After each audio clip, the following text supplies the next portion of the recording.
यानंतरची आणखीन एक महत्त्वाची बातमी, मनोज जरांगे आपल्या आमरण उपोषणाच्या भूमिकेवर ठाम असल्याचं दिसतंय। 30 तारखेला अंतरवाली सराटीमध्ये आंदोलन करणार म्हणजे करणारच असं जरांगेंनी पुन्हा एकदा बोलून दाखवलंय। सरकारला आता आणखी किती मुदत द्यायची असा सवालही त्यांनी विचारलाय। चर्चेसाठी पुरेसा वेळ दिला, आता कठोर भूमिका घ्यावीच लागेल।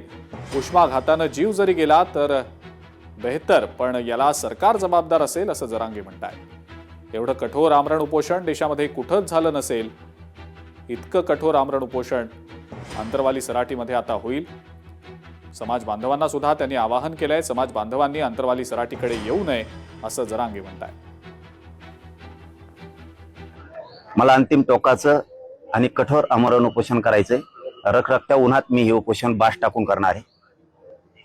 ना कुठलं पाणी, ना कुठलं जेवण, ना पायात चप्पल घालणार आहे, ना काय करणार आहे। माझ्या शरीरात प्रचंड वेदना आहेत। या जीवाला मी तरसायचं तरी किती दिवस। त्यामुळं जे होईल ते होईल। उष्ण घाताचा बळी गेला तरी देवेंद्र फडणवीसांमुळे गेला, सरकारमुळे गेला। कितीही जीवाची लाहीलाही झाली तरी हरकत नाहीये, कारण माझ्या समाजाच्या लेकरांच्याच आयुष्याचा उन्हाळा झालाय। आता कुणाला दोष द्यायची इच्छा नाही आणि द्यायचा पण नाही, कारण आपल्या लेकराला समाजाला जर मिळतच नसेल तर मग आपण आता कठोर भूमिका घेणं गरजेचं आहे।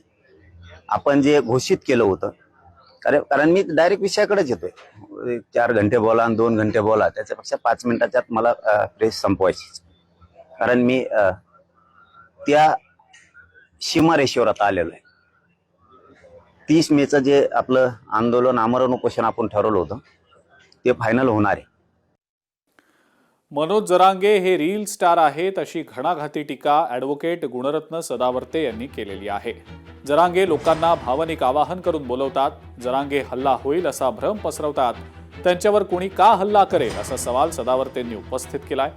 आरक्षण म्हणजे गरिबी हटावची धोरणं नाहीत, डोळसपणे सर्व गोष्टी पाहाव्या लागतात असं सुद्धा सदावर्तेंनी म्हटलंय।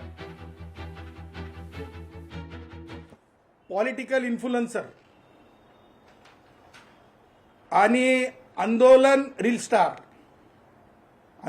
स्टार आणि पॉलिटिकल इन्फ्लुएन्सर जरांगे जरांगे जरांगे उन्हात बसतो मरतो अरे उन्हात बसतो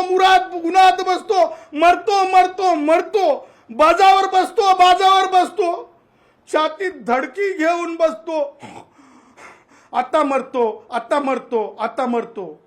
अरे कशासाठी मरतो? की हल्ला करतील। कोण हल्ला करतील? जर जी येणारी माणसं आपलीच असतील, हल्ला कोण करतील? म्हणजे मनोजच्या डोक्यामध्ये मागे ज्या प्रकारे पोलीस अधिकाऱ्यांसोबत डोकेफोडी झाली, त्याच प्रकारे मनोजच्या डोक्यामध्ये आणखीन काहीतरी चाललेलं आहे। आणि कदाचित हे सगळं इंटेलिजन्सनी ओळखलं पाहिजे।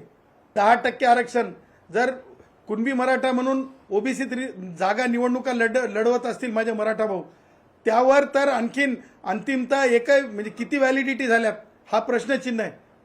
पण प्रमाणपत्र आणि निवडणुकींच्या बाबतीमध्ये मात्र एक मोठी अनगिनत नंबर आहे असं समजते। पण एसईबीसीच्या रिझर्वेशन सुद्धा पॅरलल चालू आहे।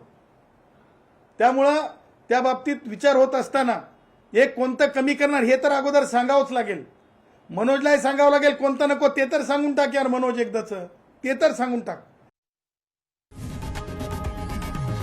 लोकशाही मराठी ऐका, पहा, जागरूक रहा।